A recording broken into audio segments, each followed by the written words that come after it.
благодарам што ја прифативте поканата да бидете учесничка во емисијата Мој зборови. Јас вака јавно ќе кажам неколку години веќе планирам да ве викнам во емисија, меѓутоа еве сега се поклопија некако работите и околностите и конечно ќе можам, ја имам привилегијата да разговарам со вас. Навистина ги читам вашите текстови, имам многу што да се научи од вас како долгогодишен професор и наставник кој што се занимавал и со образовна и со воспитна дейност. Мислам дека правите многу корисни совети и давате многу корисни совети сега веќе на социјалните мрежи и медиумите, кои што за денешните родители се и тоа како важни, особено за мене како родител на 3-годишно дете, кој што еве расте во една таква средина и доба на дигитализација. Порано се знаеше, јас имам завршено социологија, студирано социологија, се знаеше кои се агенции на социјализација, тоа се родители, наставници, врсници, дури соседи се споменуваа како посредни агенции, и тие некако беа задолжени за нашата социјализација и воспитание. Денеска многу работи се сменија со самата дигитализација, со самите социјални мрежи, со влијанието на виртуелниот свет. И ајде за почеток првото прашање нека биде кој денеска ги воспитува нашите деца? Знаеме ли воопшто кој ги воспитува? Колку добар вовед дадовте. И особено ми се допаѓа насловот на вашата емисија Мој збор, така? Да. Затоа што зборовите се навистина многу мокини, а ние не сме ги освестиле колку се мокини, што зборуваме и како зборуваме. Многу интересно прашање, мислам, нели, актуелно, сите ние што си работим, има некаков контакт со деца, дали како родители, наставници, како општество, заедница, систем, нели, така натаму. Навистина е многу, огромно е влијанието на сите околу, освен на родителите, што би требало да биде клучно. За да другите имаат влијание, меѓутоа позитивно, најважно е прво родителот да види кој е тој во животот на неговото дете. Всушност, јас имам една друга теорија, велам дека во моментот кога ќе решите да бидете родител, тоа да биде свесно, нели, цело време зборуваме револуција на свест, на свесност и така натаму, значи пред да бидам и да станам родител, да се прашам себе си, каков родител јас сакам да бидам на моето дете. Многу тешко си поставуваме прашања, затоа што ако почнеме да одговараме на некои прашања, знаете, можеме да си допреме до нешто што највеќе не погодува и некако гледаме да ги избегнеме. Јас кога сум била мајка, не сум си ги поставувала овие прашања. Меѓутоа, кога би се вратила сега, да речеме, во годините кога јас сум станала мајка, сигурно дека тоа би го поставувала точно така клучно. Јас сум била млада со своји 21 година, меѓутоа, знаете, како идат годините, возраста, многу е голема одговорноста. Каков родител сакам и треба да бидам на моето дете. И тука е, од тука почнува се. Каков родител сакам да бидам? Каков дете сакам да воспитам? Така, тоа е првото и клучното прашање што секој родител треба да си го постави, меѓутоа тука некаде е неизоставен дел од вашето искуство, од вашите ставови, веројатно и наставната дејност, односно фактот што сте биле цел живот помеѓу млади, помеѓу деца, и тоа како го обликувало вашето искуство и вашиот став. Како транзитираше генерацијски таа дихотомија, таа поделба, можам да кажам и тивко непријателство помеѓу наставникот и родителот, затоа што јас кога бев дете, например, се знаеше дека наставникот имаше многу јак авторитет. И ако наставникот се пожали на родителот, на моето однесување, ја не знам што е полошо, дали да се пожали наставникот или сум криела родителот да не дознае за нешто што наставникот има забелешка. Денеска како се минува времето, родителите, и тоа често пишувате, ги напаѓаат наставниците пред децата, сметајќи дека така ќе ги заштитат или ќе се изборат за некое нивно право, повредено право и не знам кои се веќе изговорите за такво однесување. Како се смени генерацијски тоа да се има таков однос кон наставникот, да му се врзани рацете, да не може да воспитува едно дете? Знаете, и јас кога сум била ученик, вие сте помлада генерација, меѓутоа точно е онаа вашата првата констатација кога рековте дека сите учествуваа колективно во градењето на карактерот на едно дете. Додека сме растеле, нели, предпоставуваме, јас од искуството кажам, вие сигурно ќе потврдите и во вашето растење, во вашето детство сте се соочувале со тоа. Знаете, ако денеска на нашиот сосед не му се понудам како дете, така ме воспитувале моите, дека ако видам дека тетка Мица, тетка Мара носат торби со себе, а јас поминувам покрај нив, не ги поздравувам или не им се нудам да им помогнам, тоа навистина беше срам за моите родители. И јас тоа сум го доживувала навистина како ако ги ме прекора дека така треба да се однесувам. Често пати сум се размислила, леле, ако не го направам тоа, можеби моите родители ќе се чувствуваат дека не се добри родители. Значи, сум гледала им го заштитам тој имидж. Ако тогаш навистина во воспитувањето учествувале сите, што било добро, колективно, затоа што сигурно знаете дека порано велат за да воспиташ едно дете ти било потребно, значи вистински со сите карактерни особини, со сите вредности, да биде корисно за заедницата. Биле потребни цело село да дојде и да го воспитува. Значи толку многу инвестирале и внимавале на едно искуство, на мудрост, што треба да му се гради во програмскиот систем на детето, нели, во подсвеста, затоа што тоа така и потоа се однесува. Она што нас ни го кажувале, вие што сега го кажувате, зборови кои ги бирате, зборови кои ги кажувате, нели, сето тоа остава еден длабок впечат во мозокот на детето, во умот на детето, и тоа за него се неговите вистини. И тој согласно тие зборови, тие вистини, така и ќе се карактеризира. Сега, каде сето тоа исчезна? Прво, велиме, времињата се променија. Дојдовме во еден систем каде што вредностите кои што ги имавме во минатиот систем, дека авторитетот на наставникот, и вие многу убаво кажавте кога рековте, ќе внимавам да не случајно наставникот се пожали дома па да го добијам и другиот дел, нели, од казната. Знаете, тоа е една таква емпатија, едно такво чувство кое што се гради, да внимаваш на своите постапки, затоа што твоите постапки всушност те дефинираат каков треба да бидеш.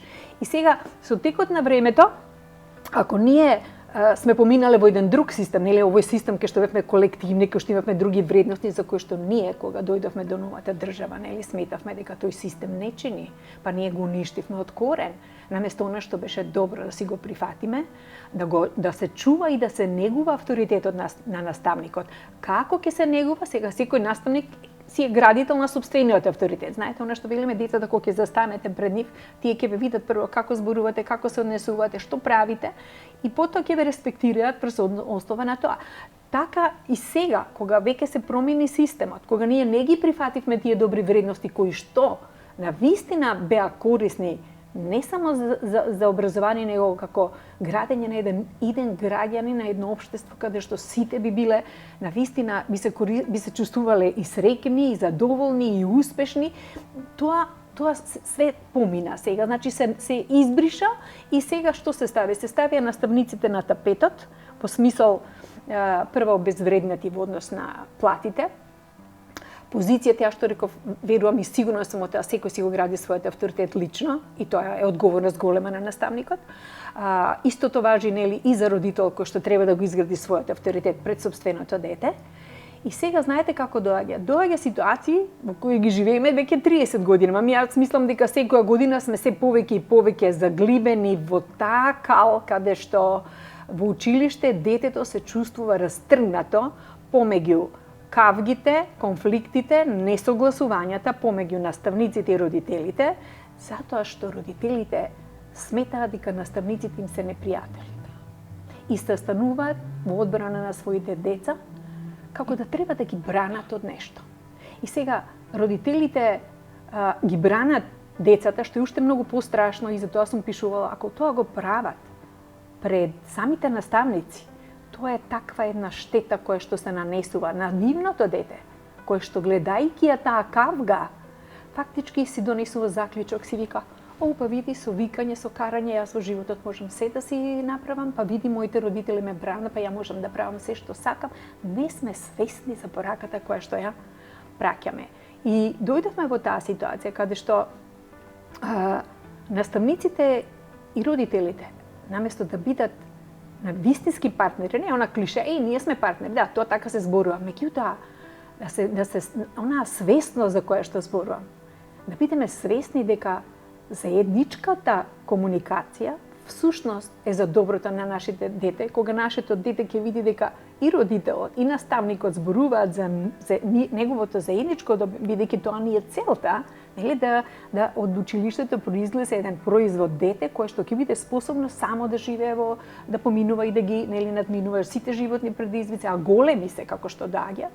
И се додека тоа не го сватиме, дека улога на дека кој тоа прв да почне, или некој ќе рече, кој да го почне тоа, кој да ја почне таа промена. Јас секогаш викам тој што е посвесен. Тој треба да инициира. Ако е во училиште, наставниците, од дома родителите, дај да направиме нешто заеднички. Додека да дојдеме до таа свест, нас не треба многу. Затоа јас пишувам толку отворено да направиме на револуцијата во свеста, да почнеме да се прашуваме што ние правиме и која е нашата улога. Кога го говорите оваа револуција на свеста, навистина е многу корисни совети и за мене како мајка и како родител, и некако го споредувам и моето детство и улогите и моделот на однесување на моите родители во моето примарно семејство кога јас сум била дете, и можам да кажам дека денеска многу често ние родителите се жалиме дека немаме време, и тоа навистина е така. Јас на пример кога ќе го направам една панорама на моето секојдневие, на пример јас работам 3 работи во моментот, и кога ќе дојдам дома, навистина ми значат тие 15 минути да можам да одморам и на рад да го пијам моето кафе. За тие 15 минути признавам тоа го прават веројатно сите родители, ќе му дадам телефон на моето дете, меѓутоа јас не можам да ги контролирам содржините кои што тој ги гледа. Можам да видам по неговата реакција дали се плаши од тоа, дали му прија, дали е среќен, дали се радува на содржините што ги восприема, меѓутоа и не можам да го имам јас тој филтер затоа што и некоја содржина за мене што не изгледа толку страшно, може за неговото детско мозоче од 3 години, тоа навистина изгледа интензивно и страшно, и тоа може да го доживее некако многу подругачио. Од друга страна, јас кога сум била дете, моите родители исто така биле презафатени или се бореле за екзистенција, оделе на работа, некојаш работели по 2 работи. Јас сум пораснала со баба. Меѓутоа, ние во тоа време пак немавме дигитализација, немавме телефони, немавме телевизори. Моравме едноставно, бевме упатени едни на други, моравме да се социализираме со нашите врсници, со нашите деца. Таму на улица некако се создаваа контактите. Зошто има, да речам, такво разидување помеѓу родителските интереси, дали е тоа нашиот зголемен апетит да имаме повеќе, да им пружиме материјално на нашите деца, па тука го губиме слободното време, или тоа слободно време како им го организираме на децата, има многу голем удел во нивното воспитание. Што мислите вие? Знаете, јас прво ви честитам што сте се обиделе и што работите 3 работи одеднаш. Знаете, тоа е храброст.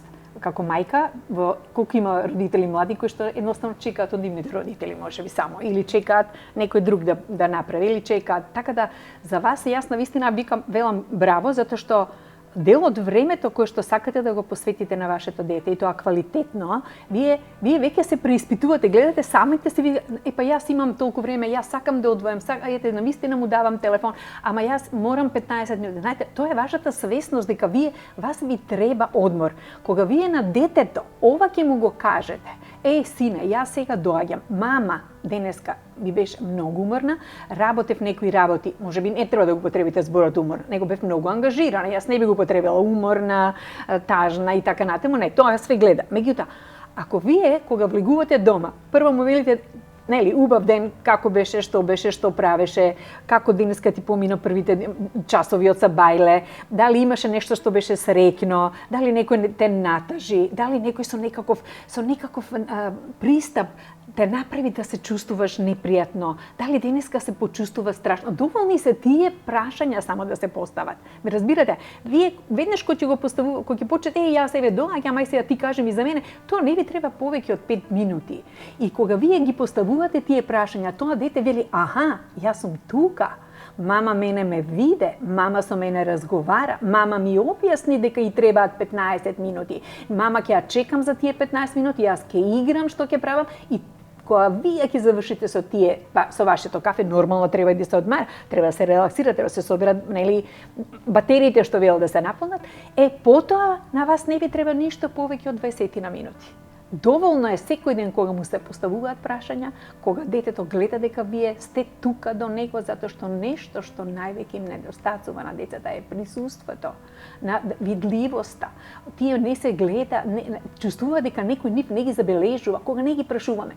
Ние, за жал, мислам дека никогаш не сме учени, не сме биле учени да поставуваме прашања, затоа што сетете се кога сме биле во училиште, што ви викале наставниците кога ги прашувате. Па зашто ти ова ме прашуваш? Па ти не знаеш. Значи ветнаш сме биле сечени да не поставуваме прашања, бидејќи наставникот се сметал дека тој е главниот суверен, тој ги носи сите одговори во себе и никогаш не ни било дадена можноста да учиме и да се развиваме низ прашања, ние да поставуваме прашања и знаете, тоа е една вештина. Ако не си поставуваш прашања, нема да се знаеш кој се. Така да, ова што вие го кажувате, јас на тој начин и го размислам. Тоа е добриот контакт. Детето, знаете како, ние сме живееле, и се уште живееме во едно општество каде што, во минатото сме едно општество на преживување. И нашите родители, и нашите предци живееле во такво општество само на преживување, заради економските состојби, заради сиромаштиите, заради борбите, знаете, тие никој не ги научил дека треба да разговараат за среќа, за радост. И ние тоа сме го продолжиле низ генерациите, затоа што не сме се промениле, затоа што не сме се прашувале дали тоа што нашите родители ни го кажували, нашите баби, дали е тоа така или има подобар начин. Така. Сметам исто, можеби со овој заклучок мој нема да се согласите, меѓутоа сметам дека многу товар некако се наметна на родителите поради околностите во кои што живееме. Например, ние порано имавме некоја независност во смисла можевме сами да отидеме со другарчињата во школа. Денеска постојат разни безбедносни ризици по децата, па родителите до одредена возраст ги носат, ги земаат од школа, сето тоа бара време. Исто така ние сами идевме на тренинзи, сами идевме на дополнителни курсеви часови. Денешните деца исто така имаат безбедносен ризик по сообраќај или некако не се договараат со нивните другарчиња и не се учествува во тоа и цело време родителот е ангажиран и да треба да го однесеш и да го земеш детето и тоа бара дополнително време кое што например родителот не може корисно и квалитетно да го искористи со детето затоа што тоа е предвиден, планиран пат од точка А до точка Б. Од друга страна и врсничката група, не знам колку е сменета социализацијата, веројатно вие подобро ќе ми кажете, затоа што децата кога немаа телефони некако друга беше играта, друг беше интензитетот на комуникација, контактите како ги воспоставувавме, имавме многу теми за што да разговараме. Кога ги гледам денешните деца, дали затоа што јас не сум веќе таа генерација па не ги разбирам или имам чувство дека сите се затворени во некој свој сопствен свет и некаде таму виртуелно го бараат тоа место за своја идентификација. Со нешто виртуелно се идентификуваат. Некаде надвор се гради тој нивен идентитет. Што вели вашето искуство? Па знаете што вели моето искуство? Јас сум затикнала генерации кога и немало толку телефони. Да, веќе почна кога бев професорка во средна, веќе тогаш се почнуваше и реткост беше некој да има телефон и така натаму. Социјалниот живот, ние што сме го воделе, вие што сте го имале, е сосема едно време каде што навистина си бил препуштен на себе како дете да носиш одлуки во ситуации дали да одам таму, дали да не одам таму, доколку дома родителите му кажувале, што се може да се случи надвор, доколку се дружиш со вамо, додека идеш на овие места, на оние места, тоа сите сме го правеле. Може би претерано. Јас мислам дека денеска малку повеќе претерано точно е дека живееме, ама пак сме по безбедно општество него многу други општества надвор. Јас често одам наваму натаму, меѓутоа мислам дека пак сме горе доле колку толку безбедно општество. Не можам да кажам дека да, има предизвици што ги велиме, меѓутоа знаете доволно е да се соберете децата да ги однесете во паркот каде што има повеќе родители, пак дружбата меѓу родителите е таа што недостасува. И јас мислам дека кога едни деца се стапуваат во деление, еве вака ќе одам пример, ја од искуство сега ви кажам. Значи, одиме во училиште, родителите се во едно оделение, така?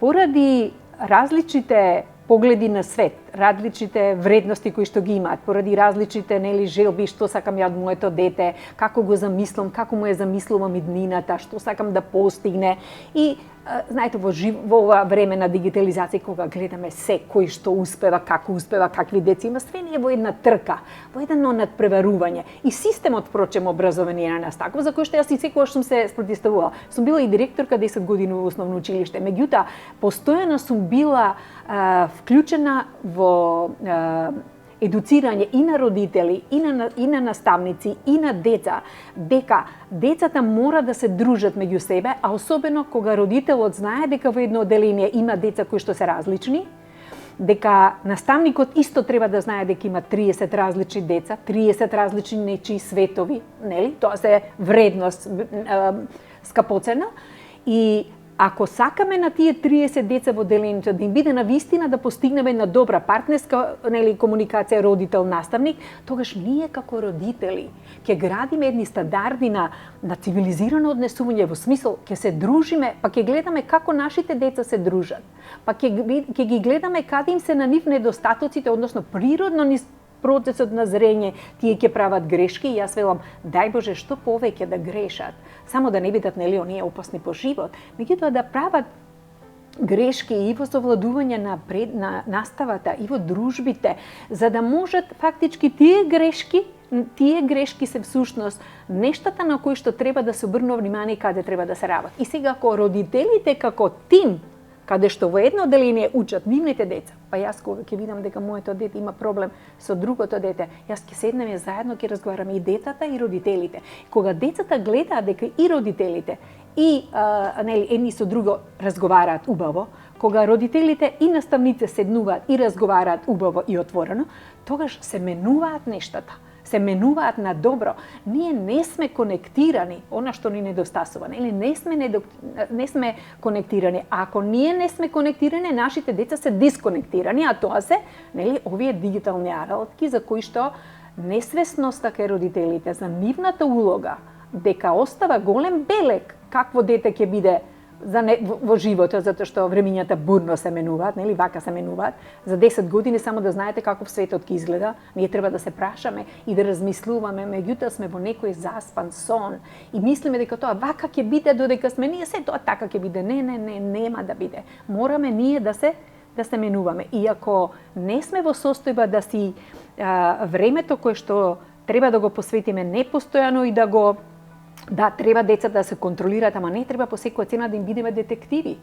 Технологијата ни дозволува кога тој е на телефон, прво, јас сум поборник, детето до 13-14 години да нема телефон. Тој може вие да му го дадете телефонот твар за да се види нешто нормално, некоја игра, меѓутоа тоа да не биде повеќе од половина час, или точно да знае зошто ја гледа таа игра. Па потоа откако тоа ќе гледа нешто на телефонот, клучната работа е вие да почнете да поставувате прашања. Што гледаш? А кој ти е овој ликот што го гледаш? А што мислиш за него? А дали е вистински? А ти дали нешто би промени? Знаете, сите тие прашања ќе почнат да му делуваат во мозочите, тој кога секогаш ќе гледа некоја таква, нели, дигитална содржина, тој ве самиот ќе има прашања во себе и тука се гради таа критичност, за да може после да вели, ова не е вистина, ова е лага, ова е вештачка интелигенција, човекот што зборува не е робот, не е вистинскиот. Значи, ако ние тоа не успееме да го направиме, тогаш децата стануваат дигиталните робови и ќе ги користат алгоритмите кои што се таму, кои што постојат. Точно така. Во интерес на времето, уште една дилема која што ми се наметна сега додека разговаравме, многу често во последно време и ние возрастните, а и тоа откако детето стана субјект на право и се говори за детски права, мислам дека многу погрешни формулации стекнавме, односно многу погрешни толкувања на формулацијата детско право стекнавме и денеска сите говориме за тоа дека имаме права и слободи, ретко ги забораваме одговорностите. Посебно тоа важи за децата и за децата кога говориме дека имаат права и различни типови на права. Имаме се и Конвенција за заштита на правото на детето, која што и во Македонија признаена. И се имплементира во разни закони, меѓутоа многу ретко забораваме да ги спомнеме одговорностите. И детето некако цело време го заштитуваме до тие 18 години кога пред законот станува полнолетно и одговорно лице и кога веќе тие права и слобода да одлучи нешто, значат и одговорност и тука се соочуваме со една длабока криза на идентитетот, односно имаме повеќе инфантилни некои субјекти, личности кои што треба да се возрастни, а не се возрастни, уште се детинести, уште уште ја спомнавте, чекаме родителите да ни дадат, зависни сме уште до одредено доба од родителите до 30 до 35 години и тука се јавува. Од друга страна, кај нас родителите грешката е како ние да се фалиме со тоа. На моето дете све му овозможувам. Колку повеќе удобност на детето му овозможуваме, како да сме подобри родители и во тоа сме постојано во надпревар. Колку грешка правиме со тоа? Многу голема. Тоа е грешка која што несвесно луѓето, мислам родителите од љубов, како велат, со најдобрите намери, како беше на патот до пеколот. Пеколот е поплачен, да, со добри намери. Со добри намери. Јас сметам дека еден отворен разговор, без разлика колку е детето мало, мора да се разговара со детето. Знаете, имам впечаток дека ние секогаш мислиме, мало е тоа, не разбира. Мало е, тоа така се снима. Како се однесувате, како гледате, што ќе кажете. Значи, вашите емоции ги чита, преку вас тоа се, знаете, кажува, бака треба, значи, мама сега беше нервозна, викаше, трескаше, значи, ја така треба да се однесам, значи, тоа е начинот, значи, тоа е таа суптилна порака која што им се праќа. Јас секогаш сум викала, без разлика колку е мало. Прво, на детето телефон до 13-14 години никако. Во смисол да го има, не дај Боже да го има во соба и да не можам да го контролирам што прави. Значи, тогаш веќе е излезено од контрола. Ако детето дома знае кој е мама, што прави мама, тато, ако вие седнете без разлика, вие мислите дека нема да ве разбере, тоа ќе ве разбере. Слушај сине, ние денеска еве недела е, сакаме да излеземе надвор, сега ќе си играме, ќе се дружиме, ќе бидеме тамо, после тоа ќе дојдеме дома, па ти ќе си црташ, па после ќе видиме што. Значи, една организација на денот каков ќе тече.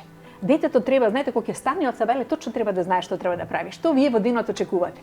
А кога ние не му кажуваме, кога ќе оди во училиште, кога ќе влезе на час, не му кажуваат наставниците веднаш, денеска ќе учиме, денеска треба да работиме тоа. Првите 5 минути ќе разговараме за тоа, потоа ќе предаваме лекцијата или ќе учиме заедно да видиме како тоа ќе оди, па потоа ќе правиме тоа и тоа, па потоа ќе правиме тоа. И знаете, детето седи и точно знае, вие го водите како по еден пат. Исто е и дома. Ќе му кажеме и кои ни се правилата, дека секој има правила. Сине, ајде сега денеска што имаме да правиме? Ама знаеш што, ти кога ќе имаме правило, ајде ти кога ќе си настуриш овие играчките, што мислиш, можеме да ги собереме заедно? Ајде да ги собереме заедно. Значи, се што правиме, споделуваме, кажуваме, сега сум многу среќна што успеавме тоа да го направиме. Леле, колку ти ова успеа да го направиш. Значи, следењето на движењето, на активностите, за да му се отвара таа чакра на свесност, што ќе правам денес, мама очекува да правиме тоа, дајте се обидам да го направам најдоброто, цело време, знаете, го наведувате и тој тоа ќе знае што треба да прави. Кога игнорираме и мислиме дека тоа не разбира, не знае, ја ќе си правам, еве ќе му дадам нека си игра со телефонот, јас ќе си ги правам. Да, кажете му дека ќе му дадете телефон само за 10-15 минути. А кога е веќе повозрасно, тогаш дајте му на него нека ги постави правилата. Ама мора да му се објасни зошто служи телефонот, што можеме да научиме од телефонот, дека е таа многу корисна алатка, дека е забавна кога се учи и дека е забавна кога се осознаваат некои нешта. Меѓутоа, кога се претерува, дека тоа штети на нашето мозоче. Ние мора да му ги дадеме тие информации како ни станува мозокот кога постојано го тераме да детето прифаќа информации преку постојани флешови, светки и така натаму и потоа знаете тоа не може да биде заинтересирано ниту книга да чита, затоа што вие сте му дале алатка која што него го забавува многу брзо, што вика тоа допаминот, хормонот на среќа, на задоволство цело време и се додека тоа го правиме се повеќе и потоа нема враќање назад. Тоа ше после тешко кога ќе речем, нема сега. Не, тоа не е одговор. И одговорот не е сега нема веќе. Сега оваа недела нема. Не, за се зборува. Зошто треба да се користи? Колку треба да се користи? Од тоа што се користело, ако се гледало, ако е мало слушало, гледало приказна, му поставувам прашања. И му викам, ајде да видиме што е тоа што си гледал, да знае дека вие тоа што го гледате, заедно со него, всушност, заетички разговарате за таа содржина, вика и види на мама тој се допаѓа, па ајде следниот пат.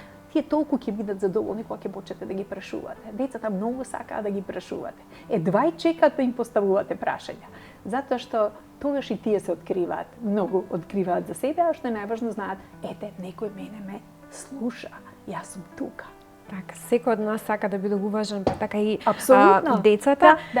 Никогаш повеќе теми не сме имале за родителството и мислам дека во медиумите многу често и од страна на педагозите и на психолозите се поставуваат различни прашања кои што се однесуваат на родителството и родителите мислам дека имаат добра волја нели да ги осознаат сите оние корисни практики кои што се за практикување како што рековте на свесно родителство, меѓутоа некаде ни се губи суштината зашто имаме потреба повторно да ги отвараме сите тие теми и повторно да ги актуализираме. Некако мислам дека многу треба да се свати значењето на улогата родител, затоа што залудно ми е мене, можам да бидам најдобар новинар на светот, најпризнаен, ако сум лош родител, ако немам доволно добро воспитно влијание врз моето дете и не сум присутна во неговиот живот, сите титули на овој свет ми се залудни ако еден проект наречен дете не го исправам на правиот пат и од него направам функционална возрастна единка која што ќе биде добар човек. Така е. Одлично, многу ми се допаѓа, значи ова го кажавте, вие кажавте целата поента на родителство. Точно тоа е.